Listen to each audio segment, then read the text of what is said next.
Boa noite a todos. É um prazer estar com vocês novamente nesta terça-feira, dia 17 de novembro, para falarmos de um assunto super importante, que é alienação parental. E hoje, gente, eu tenho a honra de apresentar para vocês o lançamento oficial do meu livro, Alienação Parental e a Responsabilidade Civil pela Violação dos Direitos de Personalidade. Boa noite, Renata, boa noite, Caroline, boa noite a todas as pessoas que estão entrando. Eu vou dar mais um tempinho, vou aguardar as pessoas irem chegando para a gente começar a nossa conversa. Boa noite, Isabela, Adilson. Então, gente, hoje nós vamos tratar de... Boa noite, Adriana, seja bem-vinda. Hoje a gente vai tratar, gente, de um assunto muito importante, que é a alienação parental e a responsabilidade civil pela violação dos direitos de personalidade, que foi o tema, né, do livro que eu escrevi, cuja pesquisa ela me instigou bastante devido à minha vivência profissional na área. Só que antes da gente começar a falar da alienação parental, eu acho muito importante a gente fazer um apanhado da lei de alienação parental.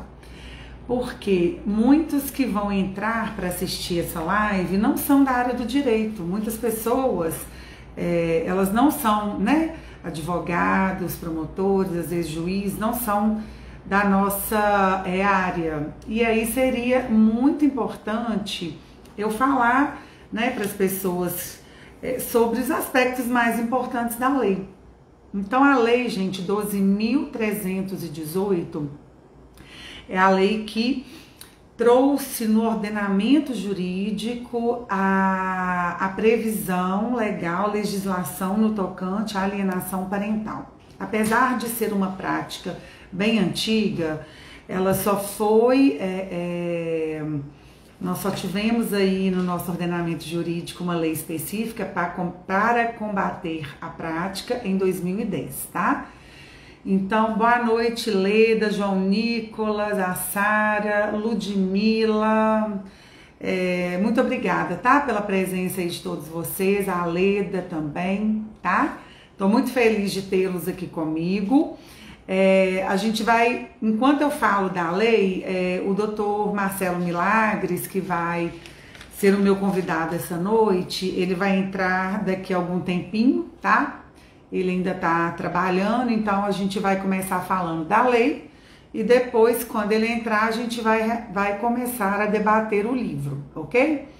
Então, gente, a lei 12.318, ela é de 2010. Até então não tínhamos nenhuma regulamentação legal a respeito da alienação parental, tá? Essa lei, ela é de suma importância para o ordenamento jurídico brasileiro, uma vez que ela é uma lei que ela tem o intuito de conscientizar, de educar e de aplicar também sanções cíveis e criminais, né, para aquelas pessoas que continuam praticando o ato de alienação parental.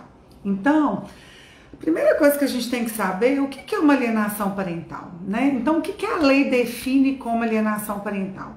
O artigo 2º da lei, gente, fala que considera ato de alienação parental a interferência na formação psicológica da criança ou do adolescente promovida ou induzida por um dos genitores, pelos avós ou por qualquer um dos familiares que tem aquela criança ou adolescente sob sua autoridade, guarda ou vigilância, para que repudie genitor ou cause prejuízo ao estabelecimento de vínculo afetivo com este. Então, o artigo 2º fala que é uma interferência na formação psicológica. Em nenhum momento a lei 12.318 aborda o termo síndrome, tá? Aqui ela vai falar o que é o conceito da alienação parental, que é isso que eu acabei de falar para vocês. E aí nós vamos ver mais à frente que a síndrome nada mais é do que o distúrbio que é ocasionado pelos atos de alienação parental. Ou seja, aqueles atos que são praticados, que o artigo 2º também exemplifica, que também é importante eu estar falando para vocês, quais são algumas formas exemplificativas de alienação parental, que a lei ela coloca, não é taxativa, ou seja, não são só essas práticas, e sim várias outras também que não estão descritas aqui, que constituem ato de alienação parental. Então, vocês me permitem que eu vou ler para vocês aqui rapidamente. Primeira prática: realizar campanha de desqualificação da conduta do genitor no exercício da paternidade ou da maternidade. Dificultar o exercício da autoridade parental.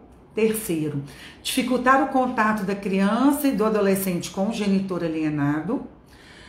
Omitir deliberadamente a genitora informações pessoais relevantes sobre a criança e o adolescente, inclusive escolares, médicas ou mudanças de endereço. Dificultar o exercício do direito regulamentado de convivência familiar, ou seja, descumprir algum tipo de guarda, né, ou compartilhada, ou visitações de guarda unilateral, né? Apresentar falsa denúncia contra genitor, contra familiares deste ou contra avós, para abster ou dificultar a convivência deles com a criança ou com o adolescente. Mudar o domicílio para o local distante sem justificativa, visando dificultar a convivência da criança ou do adolescente com outro genitor. Então, gente, a lei no artigo 2º, parágrafo único, ela exemplifica esses tipos de alienação, de atos de alienação parental. Entretanto, nós vamos ter outras formas de alienação também, que não estão descritas aqui, tá? Então, o que ocorre? A síndrome, ela é a junção dessa prática de atos de alienação parental que vão ocasionar consequências ali psíquicas naquela criança e no adolescente e também no genitor que está sendo alienado. Quais seriam essas consequências, né? Ansiedade, depressão, repúdio daquele genitor, daquele contato, baixa estima, queda no rendimento escolar, aquele sentimento assim de amor e ao mesmo tempo de ódio do genitor, tá? Então, a síndrome, ela nada mais é do que as consequências que são geradas e são transformadas aí no cérebro, né, na mente daquela criança e daquele adolescente, que vão ocasionar aí essa disfunção. Ou seja, a gente pode falar que a síndrome, ela já está ligada diretamente com um danozinho psíquico aí, tá? Na criança e no adolescente, ok? Para quem entrou agora, gente, eu estou iniciando a live, tá? Falando de aspectos da lei da alienação parental, uma vez que meu convidado, o Dr. Marcelo, ele tá em audiência ainda, ele teve um probleminha e a gente vai aguardar o momento que ele vai conseguir entrar na live, tá? Enquanto isso, a gente já vai falando, né? Discorrendo sobre a lei, para quem não é da área já entender o que seria uma alienação parental. Então, eu falei para vocês o conceito, as formas de alienação e o que seria a síndrome, né? Que já é o efeito dessa alienação no comportamento, né? No desenvolvimento psíquico da criança e do adolescente e também daquele genitor ou genitora alienada, ou seja, aquele dano ali psíquico já que está sendo ocasionado, tá?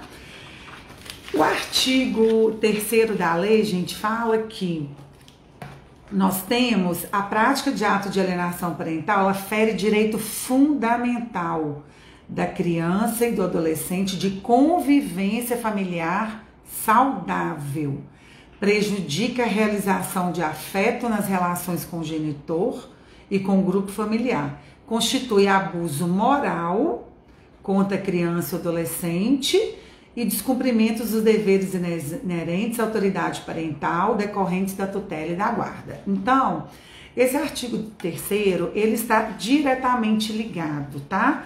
Ao artigo 226 e 227 da Constituição da República e também aos artigos relacionados ao direito de convivência da criança e do adolescente do Estatuto da Criança e do Adolescente, tá?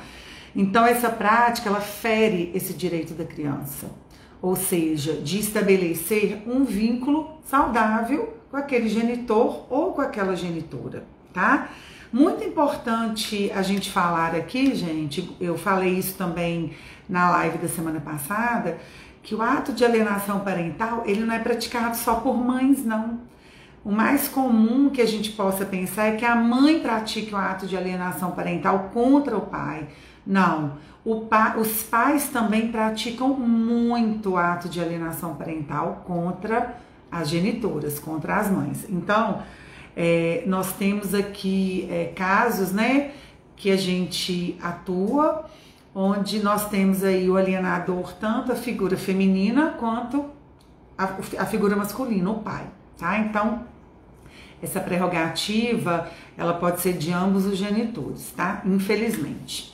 Então, gente, dando sequência, o juiz, quando a gente ingressa com uma ação de alienação parental, ele já pode, a gente levando até ele indícios dos atos de alienação, ou seja, através das provas pré-constituídas, ou de uma perícia, né, inicialmente já determinada por ele, né, psico e biopsicossocial no processo, ele já pode declarar os indícios de alienação parental e ele pode já aplicar as sanções do artigo 6º da lei.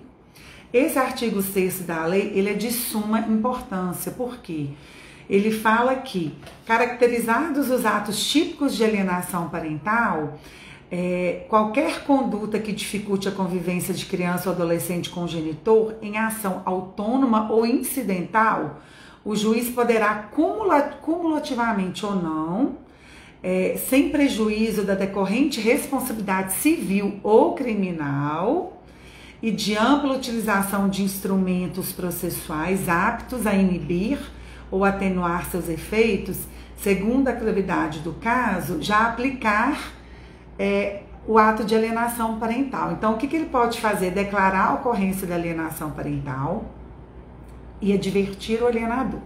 Ou seja, ele declara a alienação e adverte o alienador. E além de advertir o alienador, se houver relevância de aplicação de outras medidas, ele pode aplicar a ampliação do regime de convivência familiar em favor do genitor alienado, ou seja, se este caso, a guarda não for compartilhada e o genitor alienado, ele não tem uma convivência tão ampla com essa criança, ele vai aumentar essa convivência.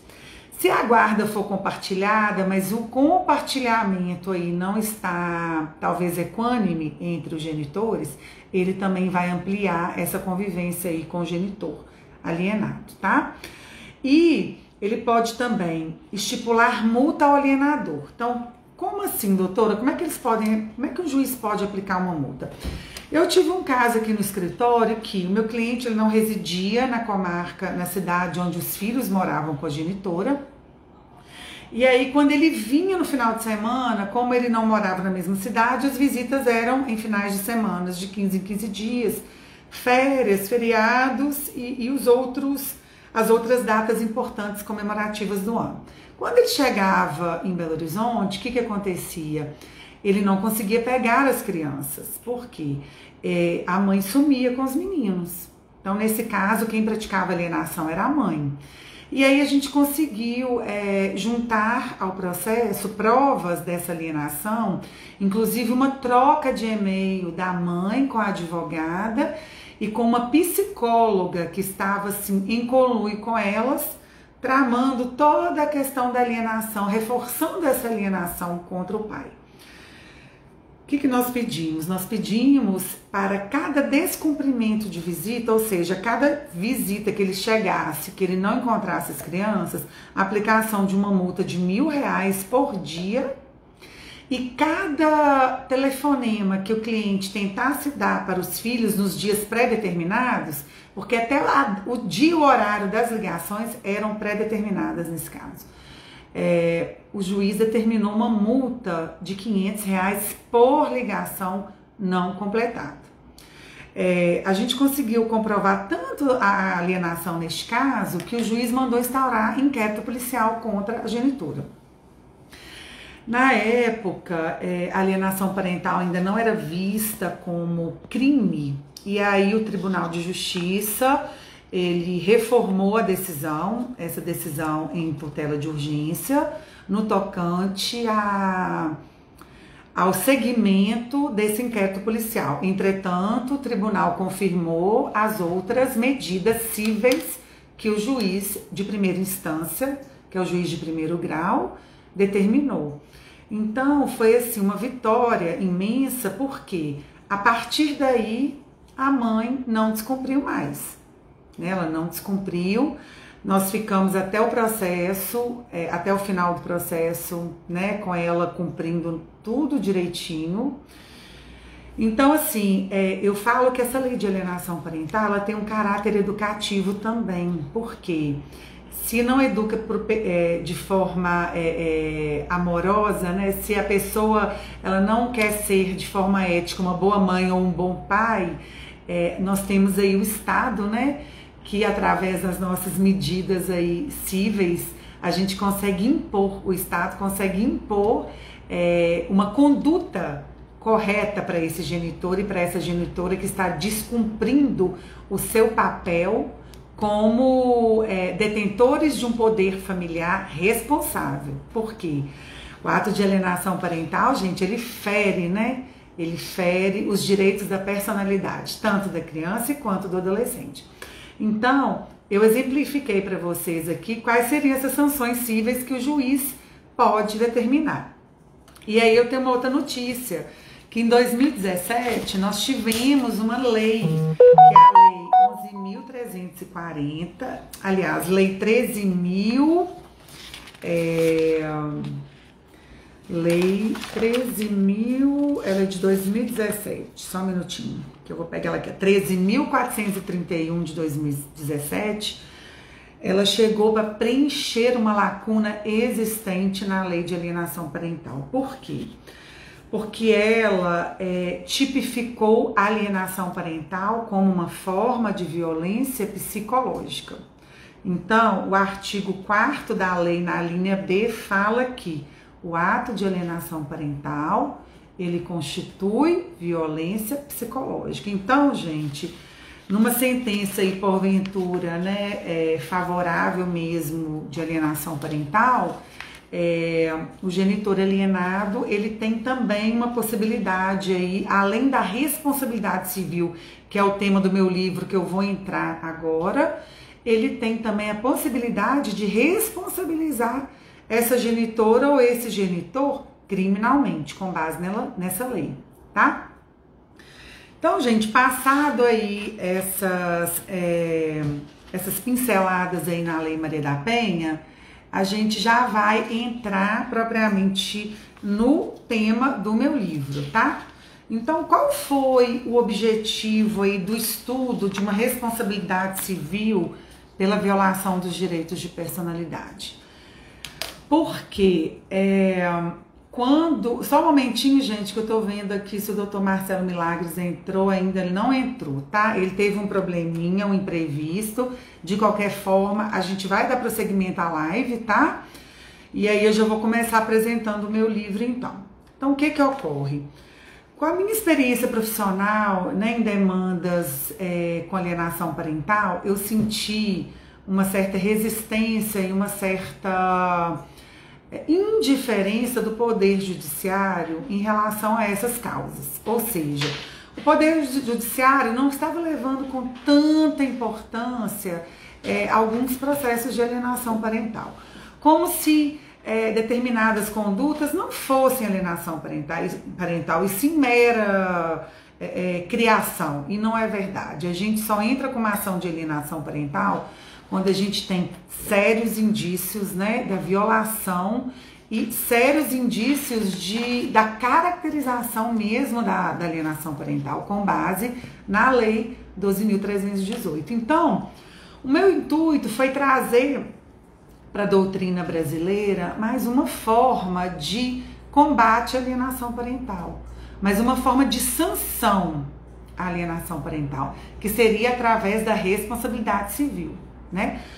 A responsabilidade civil, gente, é um instituto do direito civil, tá? Ele está regulamentado no Código Civil, nos artigos 186 e 187 do Código Civil, tá?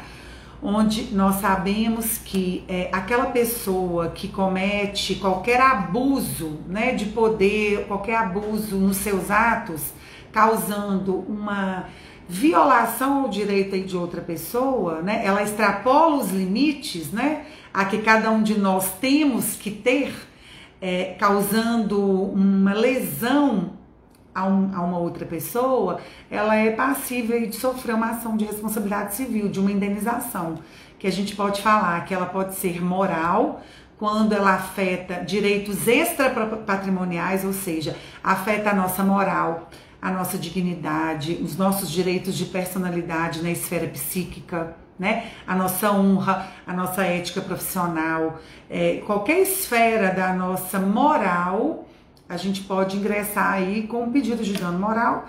Quando é patrimonial, a gente pede o dano material, né? Então, antes de eu entrar propriamente no contexto do livro, a Guta está perguntando, e são causas de extrema importância, considerando o sério dano negativo que pode causar para o resto da vida das vítimas. Sim, Guta, eu vou falar mais à frente, que eu trabalho, né, um tópico do primeiro capítulo do meu livro é sobre a proteção da integridade psíquica à luz dos direitos de personalidade. Justamente porque eu vou trabalhar o direito da integridade psíquica da gente, né? Gente, o Dr. Marcelo Milagres, ele acabou de entrar, tá? Eu vou solicitar aqui live. E aí a gente vai começar o debate com ele em relação ao livro, tá? E aí, doutor Marcelo, que correria. Olá, tudo bem, doutora Laura? Desculpe aí, hoje o dia é um dia um pouco confuso aqui. Boa noite, viu? Boa Deu noite. Tudo certo, né? Tudo certo, cheguei aqui na correria. Doutor Marcelo, antes da sua entrada, eu fiz uma breve explanação da Lei 12.318, que é a Lei de Alienação Parental, uma vez que é uma lei extremamente importante, até para as pessoas que estão assistindo saberem o que é um ato de alienação, né? Quais são as condutas, quais seriam as sanções cíveis e criminais. E agora a gente iria começar mesmo a questão da responsabilidade civil, que é o tema do meu livro, né? Antes de eu começar, eu gostaria de apresentar o Dr. Marcelo Milagres, acho que muitos já conhecem, né? Mas o Dr. Marcelo, ele é promotor de justiça aqui em Minas Gerais, ele é professor da Faculdade de Direito da UFMG e ele é pós-doutor pela Universidade de Verona. Ou seja, é uma sumidade no direito civil. Para mim é uma grande honra estar com um grande civilista, né, na live de lançamento, né, do meu livro. Por quê? Porque o senhor é um grande conhecedor, né, do Instituto da Responsabilidade Civil, né?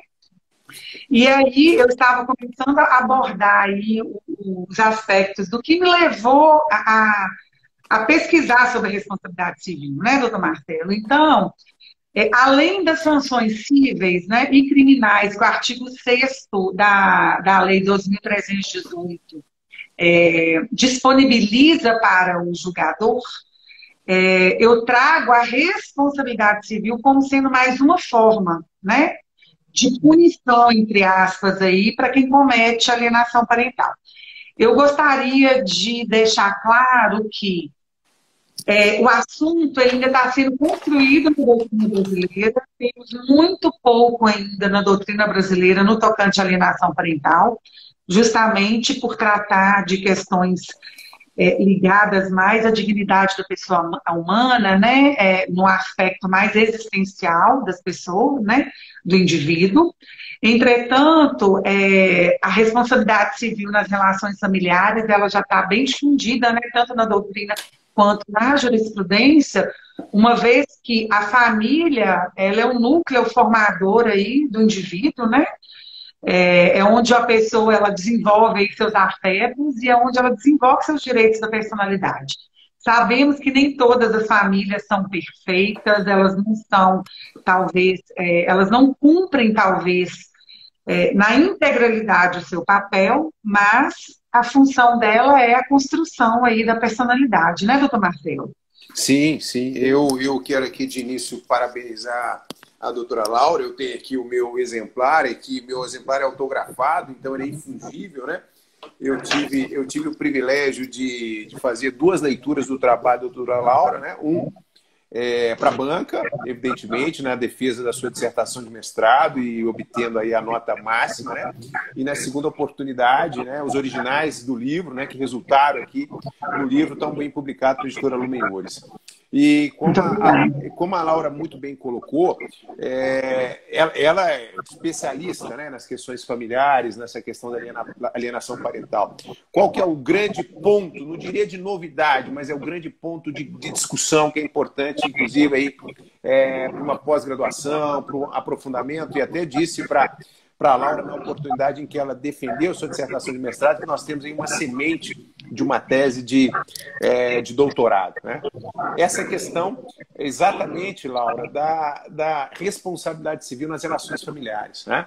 Porque, vejam, a responsabilidade civil ela sempre foi tratada de forma muito tradicional, uma perspectiva de dano a uma coisa, né? Num segundo momento, evidentemente, aí até com o professor Wilson Melo e Silva, nós temos essa perspectiva do dano extrapatrimonial. E aí eu gostaria de começar esse nosso bate-papo, né? Você muito bem colocou, e eu perdi esse início, que nós estamos tratando aqui de bens da personalidade, né? Bens que são lícitos à natureza humana, né? Integridade física, integridade psíquica, né? Essa tranquilidade, essa serenidade. E aí a primeira pergunta que eu te coloco, né, esse abalo ao ser, né, pela alienação parental. E normalmente um ser em desenvolvimento, né? Não necessariamente, mas normalmente um ser em desenvolvimento. Vejo grandes colegas aí aparecendo, os promotores de justiça, alunos, né? Muito obrigado aí pela audiência. Então, esse dano a esses bens existenciais, né? Claro que nós podemos falar de uma consequência extrapatrimonial, que a jurisprudência chama de dano moral. Mas também, Laura, a gente poderia também falar de uma acumulação de um dano material, não é verdade? Porque eu fico pensando, né? E os italianos ainda não falam mais, aí eu queria te ouvir, né? Um dano existencial. Não sei se você se lembra que na banca, depois eu quero tratar de uma outra questão da responsabilidade civil, né? Eu chamei a atenção desse dano existencial, né? Então, eu queria que você nos contasse o seguinte, que essa ofensa ao bem da personalidade, a consequência, em regra, é extrapatrimonial. Mas eu posso ter uma consequência também material, não posso? Sim. Eu queria te ouvir esse aspecto. Para mim foi uma honra, doutor Marcelo, o senhor ter participado da minha banca, porque eu vi que o senhor leu o meu trabalho inteiro e pelo número de perguntas que eu respondi, eu fiquei muito lisonjeada, que eu fui sabatinada, né? Isso me causou uma grande honra, porque não tem nada melhor para quem está sendo ali entrevistado, saber que a pessoa leu o que você escreveu. Então, isso eu gostaria de te agradecer. Bom, eu proponho uma responsabilidade extrapatrimonial, ou seja, moral, pela violação da integridade psíquica que vai acarretar a essa pessoa, no momento que ela está sendo alienada, talvez um acompanhamento psiquiátrico, psicológico, né? Ela tá havendo ali uma turbação no desenvolvimento da personalidade da criança, do adolescente, e mais ainda do genitor também, né? E da genitora que está sendo alienada. Então, o dano moral, ele entra justamente aí, doutor Marcelo, na violação da proteção da integridade psíquica. Ou seja, vai ocorrer um dano psíquico, tanto para a criança e para o adolescente, quanto para o genitor. O dano material, e aí como que o legislador como que o julgador, ele vai transferir, como é que ele vai calcular esse dano existencial em pecúnia? Ou seja, como é que vai ser feita essa conta? Eu costumo levar aos meus processos todos os tratamentos psiquiátricos, psicológicos, todos os gastos que essa pessoa teve para passar ali anos de alienação parental e conseguir enfrentar um processo judicial de alienação parental. Então, uma base aí seria dano material, o que foi gasto, né, com psicólogos, com psiquiatras, com medicamentos utilizados, e dano moral é o grau daquela violação, de como que aquela pessoa, dependendo do grau, ela vai levar um tempo ainda para ela ressignificar aqueles danos, né? Algumas pessoas conseguem se ressignificar. Temos pessoas na família, temos pessoas amigas conhecidas que passaram pela alienação parental e conseguiram sim ultrapassar e terem vidas assim ditas como conseguiram estabelecer vínculos, famílias, né? Relações afetivas, mas muitas pessoas não têm essa capacidade de acordo com esse grau. Então, a primeira resposta seria essa. O dano material seria com todos os gastos que foram feitos, né, no tratamento durante o processo de alienação parental, utilização de medicamentos. E o dano moral, eu sugiro que nem seja tão alto também não, doutor Marcelo, porque, na verdade, o intuito da indenização ela é frear o ato de alienação parental e não um enriquecimento ilícito, entendeu? Esse é um ponto interessante. Quero cumprimentar também o aluno aí da PUC, um grande amigo, Bruno Potério, que acabou de entrar. Olha só, vamos falar até um pouquinho agora para os nossos acadêmicos, tem 2 mestrandos aqui. Você tocou num ponto importantíssimo. O valor da indenização, claro que não pode ser fonte de ganho, né? A indenização ela tem uma função clássica de reparar. Muitas das vezes não se gosta de reparar, nós vamos compensar. Aí eu te pergunto, na sua perspectiva, até para os alunos ouvirem, que hoje se fala muito do punitive damage, dependendo da intensidade, né, dessa alienação, e nós temos até a alienação silenciosa, que você trata no seu livro, que eu acho maravilhoso, né, na página 172. Você defenderia uma possibilidade de uma indenização tendo essa função punitiva, uma função sancionatória? Né? Porque o grande ponto é exatamente quanto de indenização. Eu queria te ouvir nesse aspecto. E eu acho que é a curiosidade de muitos aqui. Sim. O primeiro problema que a gente enfrenta, doutor Marcelo, nas ações de alienação parental, são os juízes aceitarem decidir na ação de alienação parental a responsabilidade civil. Muitos se furtam desse dever, alegando que seria uma ação autônoma na vara civil. Eu recorro, obviamente, de todas, né? Temos algumas decisões favoráveis, outras não, que a gente tem que aguardar o julgamento aí da ação, uma sentença num processo de alienação, para se ingressar com uma ação de danos morais, né, na esfera civil, né? Mesmo já tendo todo esse movimento aí da responsabilidade civil, né, na seara familiar, né? Então, eu acho possível, sim, uma indenização punitiva, porque o nosso intuito é frear o ato de alienação parental, né? Sim. Então, além das sanções que nós dispomos, né, que nós temos aí a nosso favor no artigo 6º da lei, seria um aliado a mais, né, um instrumento a mais, né?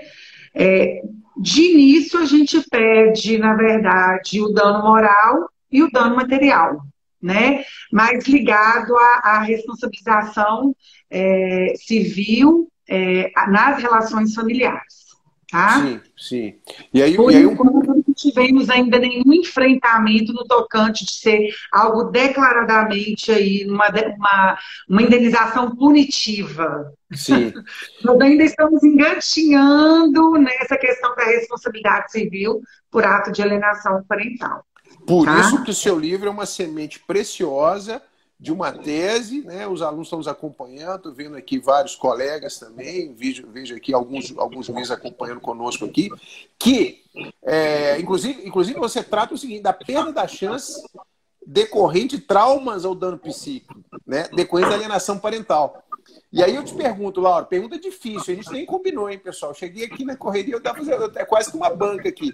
Laura, e o nexo de causalidade, Laura? Esse é o problema. Como é que eu vou fazer a prova que eu tô sofrendo uma patologia XYZ, um transtorno dado? Aí, doutor Marcelo, nós vamos pedir a gente vai pedir uma perícia psiquiátrica, entendeu? Porque nós temos, é claro, o senhor falou aí que existem alienações silenciosas, ou seja, nem toda vez que a gente recorre ao judiciário, a gente já consegue de início levar documentos, né, contundentes do direito aí de quem está sofrendo alienação parental. Entretanto, além da perícia psicológica e biopsicossocial, nós podemos também solicitar uma perícia psiquiátrica, né? Sim. Então, poderíamos, com base aí num laudo pericial, psiquiátrico, judicial, aí acho que a gente já pode avançar aí, né? Que é o meu objetivo nessas ações de alienação parental. Então, doutor Marcelo, eu gostaria de salientar que eu encaro a responsabilidade civil com muita seriedade, porque nós não podemos, né, banalizar um instituto tão importante, né, que é o Instituto da Responsabilidade Civil. Entretanto, a alienação parental também, ela não pode ser banalizada, como a gente percebe em alguns processos aí que a gente atua, sabe? O judiciário, ele não encara com tanta seriedade o ato de alienação parental, né? Então, acaba que a prova, o ônus da prova obviamente, que é todo do autor, né? Então, assim, quando nós temos aí a chance, né, de juntar atas notariais, de juntar áudios, né, daquele menor, daquele adolescente, de trocas de mensagem entre os genitores, e tudo isso também é importante falar, que decorre, geralmente, da dissolução ou da dissolução do vínculo afetivo, né? Ou seja, os atos de alienação parental, eles sempre surgem quando o casal, ele deixa de existir, né?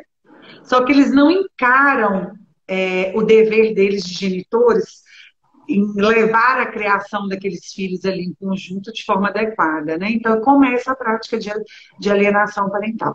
Entretanto, temos também muitos casos de alienação parental, doutor Marcelo, entre casais que ainda estão juntos, infelizmente. E não necessariamente os alienadores são os pais, né? Nós sempre podemos não necessariamente. Esse é um ponto importante, né? Que nós estamos discutindo até na sua banca. Eu posso ter até um terceiro, né? Sim, no nome daquela relação que eu chamo do terceiro ofensor. E eu acho, eu acho que a questão não é nem de uma responsabilidade do judiciário, porque a questão é tão nova e complexa, porque o tema é transdisciplinar. Né? Porque quando você fala assim, eu preciso de um laudo psicológico, psiquiátrico, eu preciso de uma equipe de saúde. Né? Sim. E nas é uma equipe multidisciplinar, né? Exatamente, exatamente. Eu queria que você falasse um pouquinho desse terceiro nessa relação conjugal. Esse terceiro pode ser avós ou qualquer familiar que tenha a guarda, ou guarda mesmo judicial, ou tenha ali no seu convívio alguma criança ou adolescente. Também, doutor Marcelo, é muito cometido por novos companheiros, as novas famílias, ou seja, quando ocorre o divórcio ou a dissolução de uma união estável, né, isso é uma coisa inevitável, né? As pessoas, elas vão se relacionar novamente, então elas vão se casar novamente, elas vão viver com uma outra pessoa. Então nós também a gente percebe que tem muita influência de quem está convivendo ali com aquele pai e com aquela mãe. Eu tive casos que era a atual esposa do pai que estava influenciando. Eu tive casos de avós Eu Esse estou é o com um ponto. caso, eu Vamos parar estou com nesse um ponto caso aqui. que quem comete alienação é a avó. Então, a avó induz a mãe a praticar alienação com o filho contra o pai. Esse é um ponto. Entendeu? A nossa audiência até cresceu agora, porque nós estamos chegando no ponto que o pessoal quer ouvir. Olha só, Laura, a Betina até perguntou, a Betina fazendo uma pergunta assim, doutora Laura, e aquele avô, aquela avó, o tio, a tia que fica criando empecilhos para a criança visitar o outro avô, outra avó, entendeu? Alienação Alienação parental, parental. Então, alienação assim, parental, Betina. e- Betina, que honra ter você na nossa live. Muito obrigada, viu? Alienação parental, Betina, porque o Estatuto da Criança e do Adolescente, ela confere a toda criança e a todo adolescente o direito de conviver com a família de ambos os genitores de forma ampla, né, e saudável. Sabemos que todas as famílias têm os problemas, né, que infelizmente nenhuma família é perfeita, né, vão ter aí os percalços, mas a gente tem que estimular esse contato. Então, tem uma avó e um avô sendo alienado, tem que entrar com ação sim, de alienação parental. tá. Mas aí na sua experiência profissional, ok? Aí agora eu falo aqui da visão acadêmica, né? Porque eu não atuo nessa questão. Tem funcionado a convivência? Tem funcionado a propositura dessas pretensões? A judicialização? Tem funcionado, porque a partir do momento que você entra com uma ação de alienação parental, você tem aí no artigo 6º uma gama de sanções aí que você pode pedir. Inclusive as astrentes, que são multas, né, por descumprimento aí do contato, né, da comunicação. Então, ela tem um intuito, ela freia os atos de alienação parental. E quando ela não freia, o juiz ele tem medidas mais sérias, ou seja, ele, se for uma guarda compartilhada, ele muda a guarda para unilateral em favor daquele genitor que está sendo alienado. E quando a guarda ela é unilateral, ele passa a guarda para outro genitor. Quando ela é compartilhada, ele muda a guarda para unilateral. Pode ocorrer até a perda do poder familiar, se essa pessoa não parar com os atos de alienação parental, tá? Então pode ocorrer até a perda do poder familiar. É claro que doutor Marcelo agora travou um pouquinho a internet dele, gente, mas vamos aguardar ele voltar. É claro que até a gente conseguir ter uma perícia, né, biopsicossocial, até a gente conseguir reunir mais provas, o juiz, nós já temos aí uma gama de possibilidades. Inclusive, eu já peço em sede de tutela de urgência a aplicação da responsabilidade civil. É óbvio que até agora todas estão sendo em sede de tutela negadas, uma vez que o juiz ele só vai dar uma indenização, né, por dano moral material, né, no final de um processo, depois de toda uma instrução. Mas, querendo ou não, já é uma forma de coibir, não é, doutor Marcelo? Claro, aquele alienador. claro. Né? No seu livro, você até trata dessa questão, né? Porque a responsabilidade civil tem várias funções. A gente só vê a função reparatória, compensatória e talvez a punitiva. Mas essa função preventiva, ela é fundamental. Né? Várias pessoas, não é verdade? Várias pessoas que nos acompanham aqui, nós sabemos, você bem colocou. Família é feita de contexto, é feita de circunstâncias, é feita de amor, mas também é feita de problemas. E muitas das vezes o diálogo, né, ele só vai surgir na mesa quando você tem uma petição ali em cima da mesa, infelizmente, né? Aí eu queria, na hora que o tempo já vai... E aí tem que vir o Poder Judiciário para ensinar a pessoa a ser pai e ser mãe, né? Quer dizer, impor ali os limites éticos ali de uma paternidade responsável, né? Sim. Uma outra pergunta, doutor Marcelo, que as pessoas sempre me fazem, é se essas crianças e esses adolescentes, quando ficam maiores, se eles ingressam contra esses genitores, né? Bom, até o momento eu não tive nenhum caso de filho ingressar contra o genitor ou contra a genitora que alienou, né? Até porque o filho tem aquele sentimento ali de que minha mãe ou meu pai me alienou de forma... não foi premeditadamente, né? Foi assim... trouxe até mim os problemas vivenciados ali daquela separação, então não foi intencional. Então, até o momento, eu não atuei ainda em nenhuma demanda que o filho ficando maior, né, ou seja, após a maioridade civil, ele ingressar com uma ação contra o genitor que alienou. Mas todos os meus processos são de genitores ou genitoras alienadas, né? Que estão Entendi. sendo alienadas, tá? Mas É possível sim, porque a alienação ela está sendo cometida principalmente na criança e no adolescente que está em formação. Eu peguei um caso aqui, doutor Marcelo, tão sério, que a criança tentou suicídio.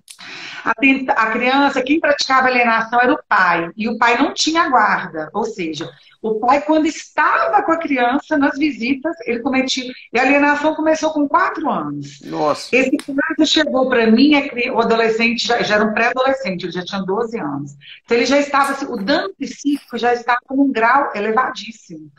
Então, assim, ele agredia a minha cliente. Então, ele tinha um misto de amor e ódio pela mãe, sabe?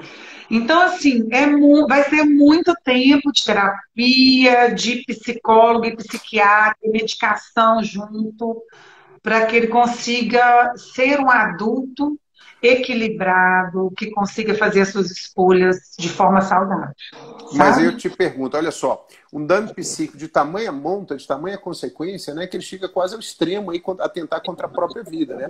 É até o que os Sim, italianos chamam de dano existencial, né? Porque a pessoa muda o sim. seu comportamento, muda toda a sua linha, chegando às vezes até a perder a própria vida. Aí caminhando aqui para o final, Laura, eu tenho uma curiosidade que você até trata na página 200, né? Que é maravilhoso, pessoal.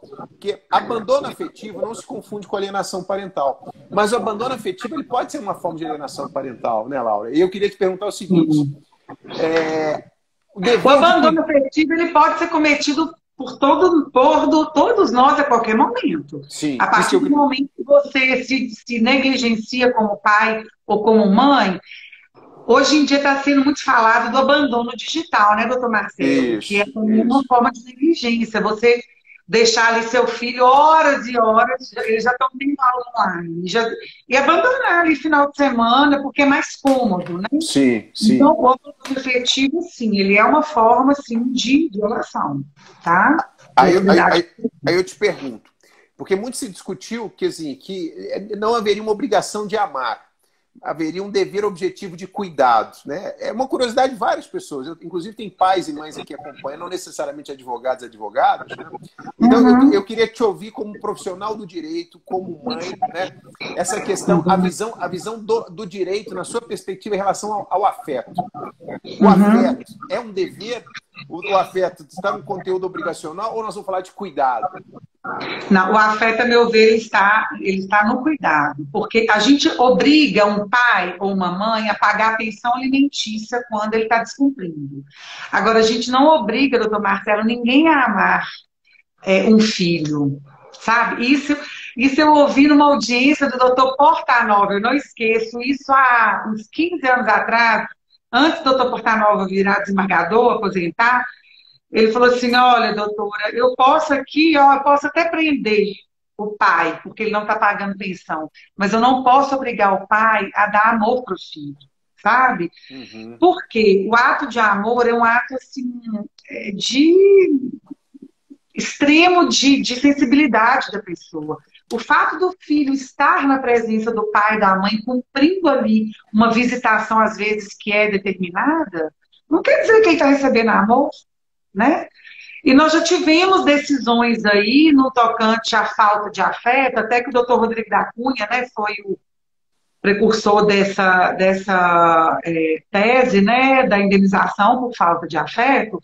A falta de afeto ela pode ser indenizada quando ocorre uma diferenciação aí na criação dos filhos, que ocorre um prejuízo para algum deles. Né? No caso clássico dele, a filha indenizada ela não teve as mesmas condições de escolaridade, ela não teve a mesma oportunidade de vida que os outros filhos tiveram. Aí você consegue colocar em pecúnia o afeto, né?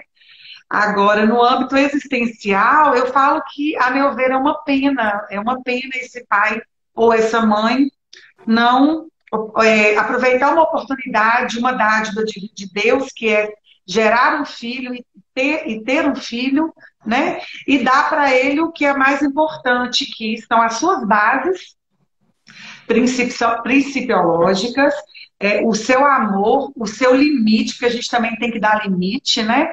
a gente tem que criar pessoas aí para receber nãos que a vida vai dar, que é o que a gente também está vendo muito nesse momento, a falta de limite aí, né? Então, eu considero como falta de cuidado mesmo, de dever, é um dever, né? Sim, sim. Encaro dessa forma, dessa forma. Até a Renata colocou aqui, postou que é uma triste realidade, né? Quer dizer, o ideal, né, que haja afeto, que haja responsabilidade, né, que haja compromisso. E aí, na sua conclusão, tem uma parte maravilhosa, que o livro... não é porque eu estava lá, porque eu apertei a doutora Laura, fiz perguntas... Gente, mas eu me senti lisonjeada com o doutor Marcelo na banca. Ele leu meu trabalho. Olha só a frase que você colocou, Laura, que é maravilhosa para mim. O ato de alienação parental constitui um abuso do exercício do poder familiar. Né? Então, eu queria que você falasse desse poder familiar, né? Desse poder-dever. Né? Porque às vezes as pessoas só veem o poder como potesta, né? A autoridade do pai. Não é isso, né? Não é subjugar o filho. Né? Então, não. Nós temos o poder... O poder familiar, ele é inerente, né, a todo pai, a toda mãe, no dever de criação do seu filho, né? De forma equilibrada, né? Passando aí todas as... dando aí o norte, né? Ou seja, você auxiliando aí o desenvolvimento da personalidade da sua criança, dando limite, ensinando a ser uma pessoa ética, uma pessoa que tem respeito aos outros, desenvolver aquela personalidade de forma adequada. E também a gente pode falar que a falta o abuso do poder familiar seria extrapolar esses limites, ou seja, você ser extremamente autoritário, você, às vezes, até negligenciar, corrigir o seu filho. Nós temos até a lei, né, a Lei Bernardo, que é uma lei também que vem frear essa autoridade parental, né, em prol aí da criança e do adolescente, do cometimento aí de um abuso, né? A Lei Bernardo, que é a famosa lei da palmada. Então, assim, nós temos deveres enquanto pais e direitos, da mesma forma que as nossas crianças, elas têm direitos e deveres. E eu acho muito importante quem tem a possibilidade de ensinar ao seu filho, desde pequenininha, a Constituição, quais são os direitos dele, quais são as leis que podem ser beneficiadas, sabe? Na minha casa é assim, doutor Marcelo, a Carolina e o Gabriel, desde pequenininho, eles aprenderam a Lei Bernardo.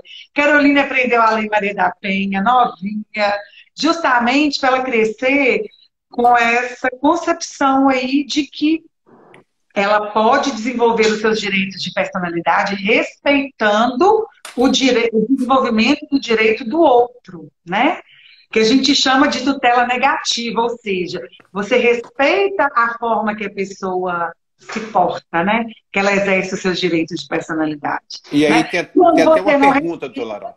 Tem até uma pergunta a respeito agora da Lei Bernardo. Salvo engano, pessoal, não sei aqui, mas acho que é a Lei 13.010, que alterou o Estado da Criança e Adolescente, né? É uma lei de 2014. A pessoa está perguntando aqui, doutora Laura, mas uma correção, né? Qual que é o limite, né? Como é que... Outro dia meu menino estava fazendo a prova, a professora estava dizendo, antigamente tinha palmatória, na época que a minha mãe era professora, né? Hoje não pode mais a palmatória. Aí meu filho Bernardo, ele colocou assim na prova. Hoje não tem palmatória, hoje tem a diretora. Eu ri demais. Por que é diretora? Para conversar, papai. Então, a pessoa perguntou, né? Qual que é o limite, Laura, né? Desses métodos corretivos, né? Eu acho que o limite é você não extrapolar e não violar a integridade física do seu filho. É claro que dá uma palmadinha. A gente sabe que, doutor Marcelo, a violência, né, física, né, que inclui uma palmadinha, que inclui um puxão de orelha, um beliscão, não é um método mais adequado.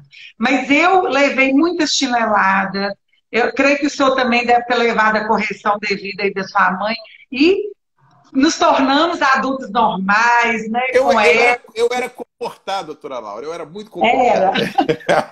O ideal é não ter que utilizar nenhuma forma de violência, né? O ideal, né? Sim, sim. É sempre tentar conversar. Agora, a gente lida com casos em que as crianças são complicadas, né? Às vezes por hiperatividade, algum outro comprometimento, né? a criança ela não respeita a autoridade do pai, né? Então, eu acho que esse pai ele tem que achar um limite, ele não pode violar de tal maneira a integridade física daquele filho que ele possa responder em um processo criminal, né? Possa ter um vizinho aí denunciando, né? Então, nós temos que ter cuidado, né? O pessoal fazendo essas perguntas, castigos físicos, né? Tratamento cruel, degradante, né? Não é, isso aí é uma conduta vedada, né? Nós temos, inclusive, tipificado finalmente, né? Doutor Adilson Nascimento, nosso procurador especialista, a figura dos maus tratos, né? Maus tratos, isso. Né? Então, assim, se a senhora me permite, no finalzinho, eu vou utilizar aqui uma figura de linguagem. Tem um italiano que se chama Arturo Gemolo. Ele fala o seguinte: o direito de família tem que ser como uma ilha, não porque seja isolado, mas que o mar do direito, ele não pode invadir. O mar só vai tangenciar. Porque se o mar invade a ilha, acabou. Agora, um pedaço de terra sem a água não é ilha. Então, a questão do limite, né? Quer dizer, o direito de família ele é construído culturalmente, pelas experiências, né? Aí o Estado, o juiz, o Estado, o Ministério Público, né?